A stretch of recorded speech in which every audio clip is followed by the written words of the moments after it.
Bonjour et bienvenue à ce nouveau Café des Lyonnes avec mon invité Nathalie Dussard. Bonjour. Je suis ravie de vous accueillir. On est au dôme de l'Intercontinental Hôtel-Dieu qui nous accueille une nouvelle fois. On les remercie beaucoup et je suis très contente de vous accueillir. Alors vous avez une très belle expérience de directrice d'entreprise, de grands groupes. Vous allez nous expliquer. Et aujourd'hui, en fait, vous avez fondé un cabinet conseil qui s'appelle Performance Singulière. Et donc, vous allez un petit peu nous dire pourquoi vous avez fait ce choix aujourd'hui. Mais tout d'abord, première question de ce Café des Lyonnes. Nathalie, est-ce que vous êtes une femme engagée et si oui, pourquoi? Alors, moi, j'ai démarré en fait ma carrière professionnelle avec une phrase qui m'avait beaucoup marquée, toute jeune, à 20 ans. C'était une phrase d'Antoine Riboud qui disait « La responsabilité des entreprises ne s'arrête pas aux portes des usines et des bureaux. Elle se fait sentir dans l'ensemble de la société et sur la qualité de la vie des citoyens. » Et il avait dit ça en 1973. Donc, c'était assez précurseur. On parlait pas du tout encore d'entreprise à mission, raison d'être, de RSE. Mais moi, ça m'avait parlé parce que je trouvais que c'était une vision, en fait, du rôle de l'entreprise, qui va au-delà de la performance économique, qui est évidemment essentielle, mais qui a aussi un rôle sociétal et environnemental.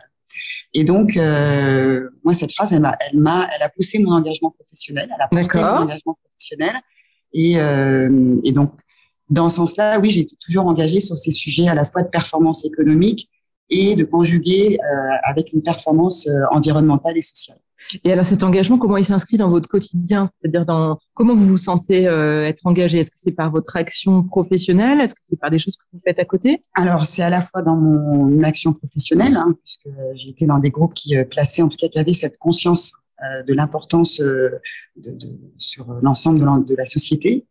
Et donc, j'ai choisi les entreprises dans lesquelles j'avais envie d'aller, celles qui plaçaient un peu au cœur de leur dispositif ces sujets-là. Après, je suis aussi engagée, je suis passionnée souvent par ce que je fais. Ouais, d'accord. Donc, c'est un tempérament. C'est un tempérament. Et puis, voilà, moi, je pense que c'est un moteur, en fait. C'est un moteur pour moi. Vous pensez aujourd'hui que les femmes, elles sont suffisamment engagées dans le débat public en France? Alors, quand on regarde factuellement les chiffres, non. On est encore loin de la parité.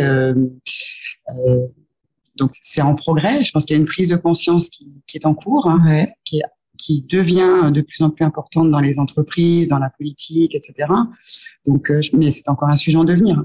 Vous êtes spécialiste du secteur des entreprises. Vous avez travaillé dans des grands groupes. C'est des sujets évidemment qui sont aujourd'hui pris réellement, en tout cas travaillés par les entreprises. Alors, c'est travaillé pour plusieurs raisons. D'abord parce que je pense pour attirer des talents et des nouvelles générations, la diversité est une force pour attirer les filles comme les garçons. D'accord. Parce que je pense que ça dit de l'ouverture de l'entreprise, ça dit de son attractivité, ça dit de sa maturité ou de sa modernité, son ancrage dans l'aujourd'hui et demain.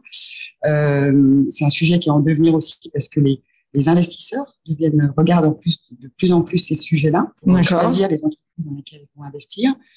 Et puis parce que les consommateurs aussi sont de plus en plus attentifs. Post-Covid, je crois qu'il y a plus de 70% des consommateurs qui disent regarder en fait dans leurs critères d'achat ces engagements. Donc, moi, j'ai beaucoup travaillé dans l'agroalimentaire. C'est un sujet qui a été pris par le secteur, qui a été pris par les entreprises dans lesquelles donc j'ai aussi mené certaines transformations à l'intérieur. Et donc, oui, la question de la parité, de l'engagement, de la responsabilité des entreprises, elle est prise par les entreprises. Il y a un vrai mouvement. Alors, j'aimerais qu'on apprenne à vous connaître, à comprendre un petit peu votre parcours. Vous, quand vous étiez petite, alors vous me disiez tout à l'heure en préparant l'émission qu'effectivement, il y avait un vrai fil conducteur à votre parcours, d'avoir cette envie de s'engager, de changer un peu le monde. Petit niveau. Oui, de faire un monde meilleur. D'ailleurs, c'est ce que vous inscrivez sur votre site internet de votre cabinet. Quand vous étiez petite, vous vouliez déjà changer le monde? C'était quoi votre envie? Alors, moi, quand j'étais petite, je sais pas, en fait, je pense que très jeune, j'étais attirée par la politique. D'accord. Donc, je pense qu'il y a peut-être déjà un petit peu cette graine. Vous êtes présidente de la République? Non, je ne rêvais pas d'être présidente de la République en brossant les dents le matin. C'était pas mon. Mais je pense que non, c'était pas du tout par ambition de carrière. Ouais. C'était pour l'idée d'influer, de changer un peu les choses. Et puis après, en fait, bon, ça s'est pas fait. Mais je pense que c'était plus ce driver-là, l'idée de changer un peu, de rendre le monde un petit peu meilleur, de le rendre un petit peu différent ou meilleur, d'avoir un impact. Exactement. Et donc, vous êtes orienté vers quelles études? Vous aviez envie de faire quoi? Alors, moi, je suis orientée vers des études de commerce, donc j'ai fait HEC. D'accord. Et en sortant en fait d'HEC, assez rapidement, je suis rentrée dans le groupe Danone parce que pour les raisons que j'ai évoquées tout à l'heure, je trouve que le projet de l'entreprise qui était d'apporter, et qui est toujours d'apporter de l'alimentation saine au plus grand nombre, me parlait. Moi, j'ai évolué sur des fonctions de direction marketing et commerciale en France, à l'étranger, sur des postes internationaux. Et puis, dernièrement, j'ai été directrice générale pour l'activité Bonduelle. Oui, vous avez été nommée directrice générale, mais alors, revenons un petit peu en arrière. Ouais. Est-ce que ces métiers du marketing dans des grands groupes comme Danone, est-ce que c'est facilement accessible pour les femmes? Est-ce que vous avez été poussée, freinée? Comment ça s'est passé, votre progression de carrière? Alors, moi, les 15 premières années de ma carrière, je me disais, finalement, si on est bon, si on travaille, voilà, si on a les résultats, etc. Si on donne tout. On avance. Et c'est effectivement ce qui se passait. Moi, j'avançais, j'étais reconnue, etc. Et puis, je crois que en 2009, j'ai eu un déclic. En fait, j'étais chez Danone. Et puis avec Muriel Pénicaud, qui était la directrice générale des ressources humaines, fait le constat en fait que sur les postes, en fait, juste en dessous des postes CODIR, il y a une sorte de parité. Ouais. Et puis d'un seul coup, sur les postes CODIR il y a ce qu'on appelle l'effet crocodile. D'accord. Plus d'hommes que de femmes. Et donc partant de ce constat, en fait, elle a mis en place toute une formation à laquelle moi j'ai eu la chance de participer parmi les premières, qui s'appelait le leadership au féminin. Et pour moi, ça a été un déclic puisque à ce moment-là, j'ai découvert, j'étais un petit peu naïve, qu'en fait, il y avait un plafond de verre. À un moment, il y a des choses qui se passaient qui faisaient que les femmes montaient pas, que il y avait des stéréotypes, c'est-à-dire que une fille, une femme, elle va peut-être moins résistante, elle va peut-être être plus sensible, etc. Les stéréotypes genre, alors qu'un garçon est plus fort et que voilà, ça existait. Qui avait le syndrome, une image qui avait beaucoup marqué, c'était le syndrome de la perle rare. D'accord. C'était l'image de dire, une huître, elle est dans sa coque, elle fait sa perle, elle est super et que personne la voit en fait. Et c'était un peu les femmes qui fonctionnaient comme ça, qui font leur perle, ils disent je suis super bien à mon boulot, mais elles le font pas savoir. Elles le font pas savoir, elles n'activent pas leur réseau, elles n'ont pas de mentor. Voilà, et donc je dis ok, au début j'ai été hyper en colère parce que c'est vraiment pas juste, c'est pas juste, etc. C'était une prise de conscience un peu difficile. Voilà. Et puis je me dis bon ok, c'est les règles du jeu. Il faut juste en être consciente et puis tout en restant moi-même, ce que je suis, alignée avec mes valeurs et ce que je suis, avancer dans cet environnement-là en fait. Savoir détecter à un moment, de se dire oui, c'est bien de s'inspirer des gens, c'est bien de les rencontrer, d'apprendre. De faire savoir. Donc en fait, ce programme vous a aidé à comprendre un petit peu les codes et à trouver des clés. Et ce que j'ai trouvé très intéressant dans ce programme, en fait, c'est qu'au début, il était destiné aux femmes et ensuite, après, il a été ouvert aux hommes. Oui. Et donc, en fait, toutes ces questions-là, elles ont été posées à parité et les hommes eux-mêmes ont pris conscience de leur filtre. Ouais. Les filles ont pris conscience de leur filtre, de leurs clés de lecture différentes. Et je pense que voilà, c'est ça qui porte après un projet vraiment de parité au sein de l'entreprise. C'est pas juste 50-50 de femmes, c'est la prise de conscience de ses propres filtres, de ses propres doutes, de ses propres stéréotypes. Et puis qu'on travaille ensemble dessus, en fait. Et ça fait avancer. Qu'est-ce que vous pensez? De quoi elles manquent les femmes aujourd'hui pour accéder à des postes comme ça à responsabilité? Et je pense qu'il faut avoir aussi conscience de la réalité de l'entreprise, hein, c'est-à-dire qu'une femme, pour évoluer dans certaines entreprises, en tout cas, moi je regarde mon expérience, faut être d'accord pour être mobile, en France, à l'étranger, parce que c'est fait partie de l'apprentissage aussi, de la maturité professionnelle, de l'expérience. Moi, j'ai été au Maroc, je suis partie avec mon conjoint, j'ai été expatriée. On avait 2 petits-enfants, un bébé de 6 mois. Il faut prendre ce risque-là, il faut oser. Vous êtes partie, donc c'était vous qui partiez pour votre job à vous. Voilà. D'accord. Pour Danone, pour développer le business des eaux au Maroc pour Danone chez un partenaire.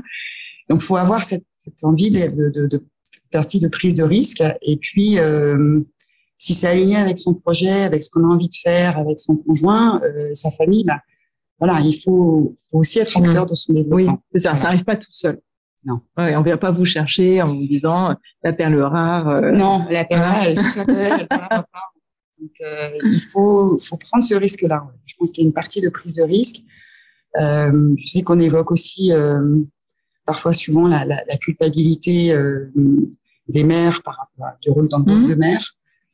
Moi, il y a quelqu'un qui, c'était au Maroc, c'était la fin de l'expatriation. Je savais pas trop au mois de juin si je rentrais ou pas, au mois de septembre. Ma fille aînée rentrait au CP, donc j'étais un peu stressée de me dire je suis pas une bonne mère parce que je sais même pas où elle sera à l'école au mois de septembre. Je sais pas si elle sera au Maroc ou en France. Donc j'avais été voir l'institutrice de l'école marocaine au Maroc et elle m'avait dit un truc super. Elle m'a dit écoutez Camille, elle va très bien. Si sa mère va bien, elle ira bien. Donc c'était un premier stéréotype, c'est la femme doit être à la maison et s'occuper des enfants et c'est ça une bonne mère. Ben non, en fait, être une bonne mère, c'est être bien. En fait. Moi, je remercierai jamais assez cette femme de m'avoir dit ça à ce moment-là, parce que si je vais bien, elle va bien. En fait. Oui, il y a pas plus de questions que ça. Et alors, comment ça s'est passé pour vous? C'est-à-dire que vous avez développé votre carrière. Comment vous arrivez à être nommée directrice générale d'un groupe comme Bonduelle Fraîche? Est-ce que donc c'est quelque chose que vous vouliez? Comment ça se passe concrètement?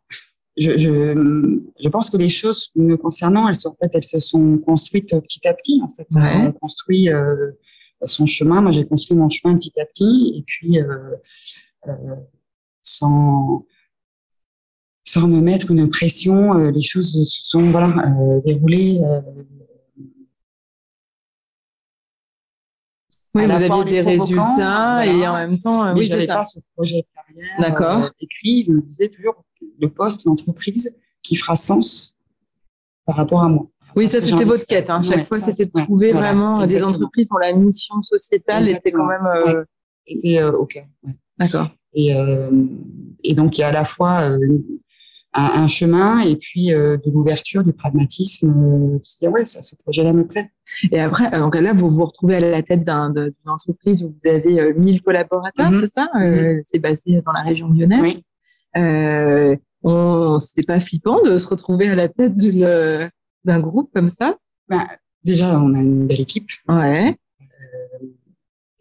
C'est un projet de CODIR, en fait, de comité de direction. D'accord. C'est un projet d'équipe, c'est ça? Un projet d'équipe. D'accord. C'est un projet d'équipe. C'est une aventure humaine. Et donc c'est à la fois c'est challengeant, évidemment. Ouais. Il y a des moments de doute, il y a des moments de voilà. Mais c'est un projet d'équipe, un projet collectif. Ouais. Et ça me porte. Ça m'a porté. Et est-ce que vous avez, à ce moment-là, vous faites de la question de la parité ou en tout cas de l'intégration des femmes à des postes à responsabilité? Est-ce que vous l'avez en tête ou est-ce que finalement c'est absorbé dans votre quotidien? Alors, je l'ai en tête de plusieurs façons. D'abord, quand je suis arrivée, je sais qu'il y a un de mes membres de CODIR, il y a un homme qui me dit, tu sais, c'est la première fois que je vais être managée par une femme. Ah oui, bien sûr. Et c'est vrai. Ça interpelle beaucoup d'hommes parfois. Oui. Donc je me dis oui, voilà, ça remet et je le remercie de l'avoir exprimé, parce que ça voulait dire que c'était l'inconnu, la peur et voilà, donc ça remet ça. Après moi j'avais un CODIR évidemment à parité, parce que non pas par dogmatisme, mais parce que je trouve que la différence des approches et des points de vue ça apporte quelque chose. Oui, évidemment, ça crée des solutions nouvelles, ça crée le débat. Quand il y a une problématique et évidemment il y a différents angles d'approche de vue et c'est ça qui est riche en fait. C'est vrai ça, ou c'est quelque chose qu'on se dit pour finalement peut-être, je sais pas, se rassurer en se disant que quand il y a des femmes, il y a une autre approche et que ça apporte un autre regard. Non, c'est vrai. C'est vrai. C'est vrai. Mais quelle que soit la diversité, en fait. D'accord. C'est une diversité. C'est ça qui Oui. est riche. Alors, oui, c'est peut-être ça qui est le plus important, en fait. Sur les valeurs, sur le projet, qui est important, mais avec des approches différentes. C'est ça qui fait la richesse, en fait. Et c'est comme ça qu'on est notamment arrivé à transformer tout un portefeuille, à passer à l'agriculture biologique beaucoup plus fortement, d'être les pionniers sur le sans réduit de pesticides, d'avoir un engagement sur l'agriculture responsable très fort. Et c'est ça, c'est ce projet collectif qui a porté, et c'est la diversité et l'apport de chacun qui a contribué. Qu'est-ce qui a été le plus dans votre souvenir de cette expérience? Qu'est-ce que vous retenez de très positif? Vous avez l'impression que vous avez contribué Je pense que en tant que femme, d'abord, je pense que j'ai contribué pour les autres femmes, parce que c'est des choses qui m'ont été dites quand je suis partie, à montrer un chemin, en fait. Et que j'avais pas du tout conscience que je pouvais incarner ça, en fait. Ah oui, ok. C'est intéressant. Pour moi, je me disais, bon, ok. Oui, vous faisiez voilà, les choses et je me suis rendu compte de ça, donc ça, je trouve ça, si ça a pu faire ça, permettre à des femmes de se dire c'est possible, ouais. c'est juste énorme. Oui, et vous avez eu l'impression, on vous a fait confiance dans cette expérience, ou est-ce qu'il a fallu lever des freins particuliers? Vous évoquiez l'histoire du management tout à l'heure. Je pense que oui, parce que quand il y a forcément une relation de confiance, hein, et après, oui. Je vous ai pas ressenti une difficulté particulière ou plus forte parce que vous étiez une femme à ce type de poste? Non. Ok. Ensuite, vous avez eu envie du coup de changer un petit peu le prisme. Oui. Et d'ouvrir, alors là, carrément de passer à autre chose, d'ouvrir votre propre cabinet conseil. C'est toujours de te dire, voilà, je pars de mon sens, je veux je souhaite que les entreprises, en tout cas, je pense, j'ai la conviction que les entreprises ont un rôle et un impact sociétal, font de la performance économique, mais de façon responsable, jusqu'à un impact positif. Et je me dis, c'est ça mon mantra, c'est ça sur quoi je crois, et j'ai envie de le faire de façon différente. D'accord. Pour accompagner d'autres dirigeants dans cette transformation vers plus d'impact et de responsabilité. Donc, ça va de structurer sa politique RSE, d'accord, définir ses engagements, et puis jusqu'à avoir un impact positif sur les gens, d'abord sur ses premières parties prenantes, sur ses collaborateurs, les fournisseurs, les clients, les consommateurs, et puis au-delà sur le territoire, dans la société. Donc là, vous changez un petit peu de rôle. Là, vous êtes plutôt dans un rôle conseil que dans un rôle de faire, finalement. Mm-hmm. Qu'est-ce que ça change? Enfin, est-ce que c'est... Ce que ça change, moi, j'apprécie énormément. Je rencontre des gens qui sont des dirigeants qui sont extrêmement en attente sur ces sujets-là. Par rapport à votre question tout à l'heure, oui, le monde de l'entreprise change, le monde des investisseurs est en train de changer.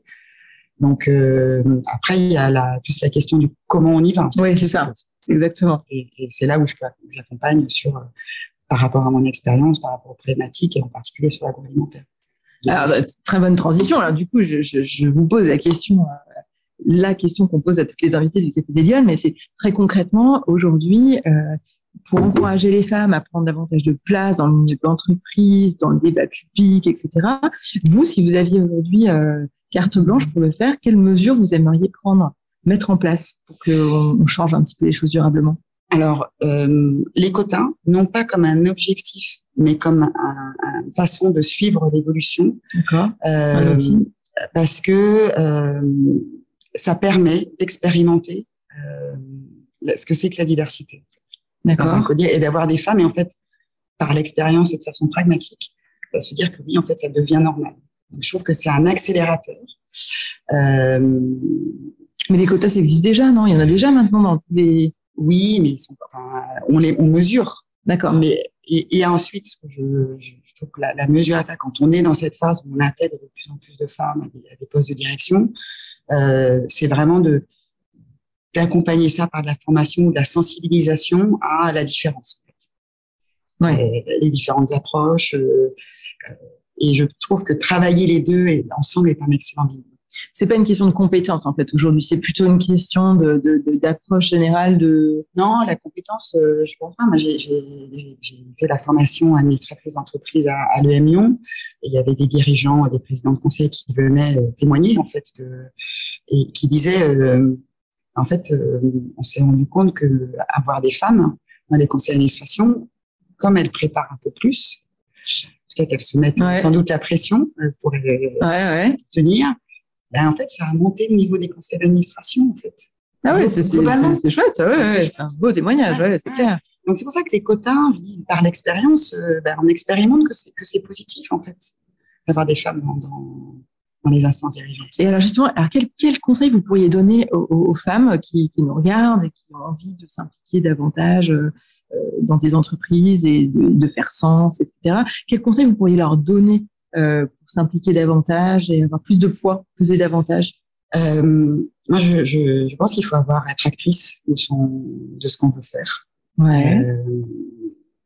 Oui, c'est difficile par moment. Oui, on se retrouve parfois la seule femme au niveau d'assistance de quelques femmes, 4-5 femmes au niveau d'assistance de 50 hommes. Donc oui, il y aura ça, il faut en être consciente, mais c'est pas pour autant qu'il faut se dire qu'on n'y va pas. Il faut vraiment être actrice de ce qu'on a envie, qu'est-ce qui nous pousse de toujours être aligné avec ses valeurs. Ouais. Clair sur ça, c'est important pour vous en parler beaucoup de ça. Qu'est-ce que je veux, qu'est-ce que j'accepte, qu'est-ce que j'accepte pas. D'accord. Voilà. Et l'autre, donc vraiment être cette question-là de comportement, de se poser en actrice de son propre développement. Et puis le deuxième petit chose, si vous changez d'entreprise, c'est dans une entreprise, regardez l'index de parité. Donc souvent il est publié pour les entreprises d'une certaine taille, c'est une obligation légale. Et interroger vos futurs employeurs sur l'index de parité. En fait, il mesure à la fois la parité homme-femme, les écarts de salaire, les évolutions homme-femme, etc. dans l'entreprise. Donc, c'est un index qui est assez complet. Et je trouve que c'est intéressant de poser en entretien d'embauche cette question-là pour pouvoir comprendre où en est l'entreprise dans sa maturité. Et puis après, c'est votre choix. Très bien. Écoutez, merci beaucoup de nous avoir accordé ce café, cet entretien ce matin. J'espère que je vous en prie, c'était un vrai plaisir de travailler sur toutes ces questions. Et puis, je vous dis à la semaine prochaine pour un nouveau Café des Lyonnes. Et en attendant, vous serez invité sur les réseaux sociaux à regarder la nouvelle activité de Nathalie sur votre site internet sur Performance Singulière. Merci beaucoup et bonne journée. À bientôt.